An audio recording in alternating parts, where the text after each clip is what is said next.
अपने अंदर के भगवान को जगाइए।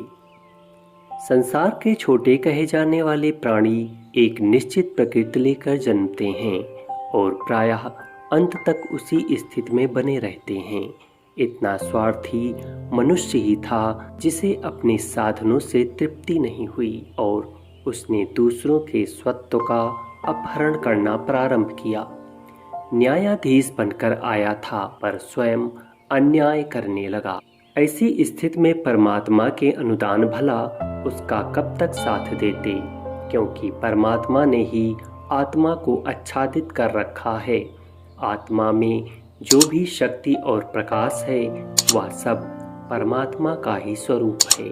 परमात्मा आत्मा से विलग कहाँ, संपूर्ण देव शक्तियाँ इसमें समाई हुई हैं। जब अग्निदेव जागृत होते हैं तो भूख लगती है, वरुण देव को जल की जरूरत पड़ती है, किसी को निद्रा की तो किसी को जागृत की। सबकी अपनी अपनी दिशा, अपना काम है। इनमें पारस्परिक प्रतिद्वंदता ना होती रहे और उनका नियंत्रण बराबर किया जाता रहे, इस दृष्टि से एक जबरदस्त नियामक सत्ता की आवश्यकता जान पड़ी। तो परमात्मा स्वयं उसमें आत्मा के रूप में समा गया। इस तरह इस अद्भुत मनुष्य जीवन का प्रादुर्भाव इस सृष्टि में हुआ। तब से लेकर आज तक मनुष्य निरंतर एक प्रयोग के रूप में चलता आ रहा है। कभी वह गलती करता है तो उस अपराध के बदले सजा मिलती है, और यदि वह अधिक कर्तव्यशील होता है तो उसे अधिक बड़े इनाम और अधिकार दिए जाते हैं।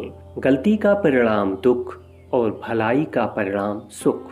सुख और दुख का यह अंतर्द्वंद आदिकाल से चलता चला आ रहा है। जब मनुष्य के अंतर का असुर भाग बलवान हो जाता है तो दुखों में बढ़ोतरी होती है। वर्तमान समय इस स्थिति की पराकाष्ठा है, या कहें तो अतिशयोक्ति न होगी।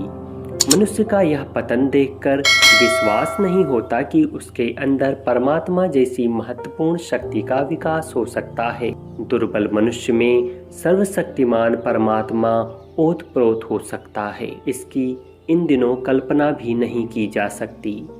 मनुष्य की इस दयनीय दशा का एक ही कारण है, और वह यह कि उसने अपनी मनोभूमि इतनी गंदी बना ली है जहाँ परमात्मा का प्रखर प्रकाश पहुँचना संभव नहीं है।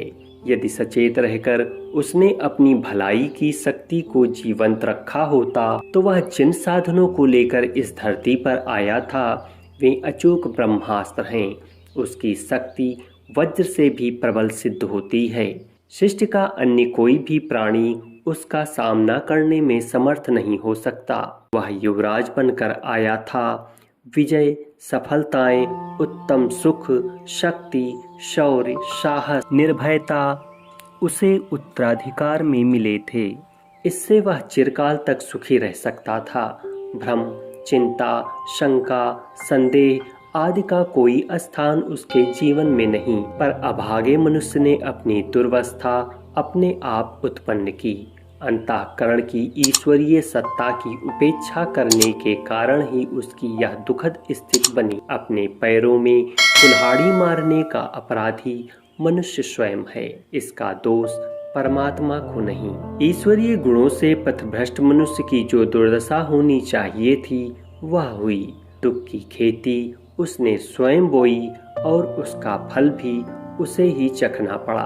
परमात्मा हमारे अति समीप रहकर प्रेम का संदेश देता है, पर मनुष्य अपनी वासना से, कुबुद्धि से उसे कुचल देता है।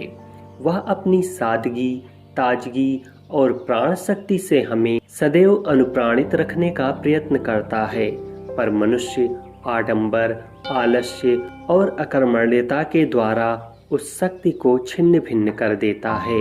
कालांतर में जब आंतरिक प्रकाश की शक्ति क्षीण पड़ जाती है तो दुख और द्वंद्व के बखेड़े बढ़ जाते हैं। तब मनुष्य को औरों की भलाई करना तो दूर, अपना ही जीवन भार रूप हो जाता है। परमात्मा की अंतःकरण से विस्मृति ही कष्ट और कलेश के बंधन का कारण है। पंडित श्रीराम शर्मा आचार्य, अखंड ज्योति, मार्च 1949, पृष्ठ संख्या 12